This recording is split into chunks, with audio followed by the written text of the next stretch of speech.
పేదలకు అండగా ఉండి వారి కష్టాలను తీర్చేవాడే నిజమైన నాయకుడని తెలియచెప్పి ఆదర్శంగా నిలిచిన గొప్ప నాయకులు దివంగత నేత డాక్టర్ వైఎస్ రాజశేఖర రెడ్డి అని Pithapuram cooperative urban bank chairman YCP నాయకుడు బాలపల్లి రాంబాబు పేర్కొన్నారు. డాక్టర్ వైఎస్ రాజశేఖర రెడ్డి 75వ జయంతి సందర్భంగా పిఠాపురం పట్టణం పాత బస్టాండ్ వద్ద ఉన్న వైఎస్ రాజశేఖర రెడ్డి విగ్రహానికి పలువురు కౌన్సిలర్లతో కలిసి urban bank chairman Balapalli Rambabu పూలమాలలు వేసి ఘనంగా నివాళులర్పించారు. అనంతరం బాలపల్లి రాంబాబు చేతుల మీదుగా మిఠాయిలు పంచారు. ఈ సందర్భంగా బాలపల్లి రాంబాబు మీడియాతో మాట్లాడారు.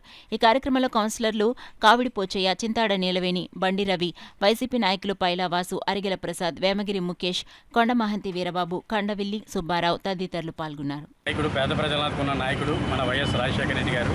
మరి అలాంటి నాయకుడు జయంతి చేయడం మాకు చాలా ఆనందదాయకంగా ఉంది. మరి ఈ రెండు ఉమ్మడి రాష్ట్రానికి ముఖ్యమంత్రి చేస్తున్నప్పుడు మరి ఎంతో చక్కని పరిపాలన అందించిన నాయకుడు రాజశేఖర రెడ్డి గారు.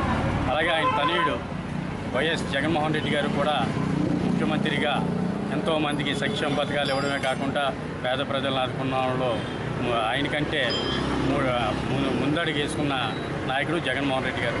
మరి మొన్న జరిగిన ఎన్నికల్లో కొద్దిగా పరాజయం ఎదురవడం వాస్తవమే. అది ప్రజలకు తెలుసు ఏం జరిగిందన్నది.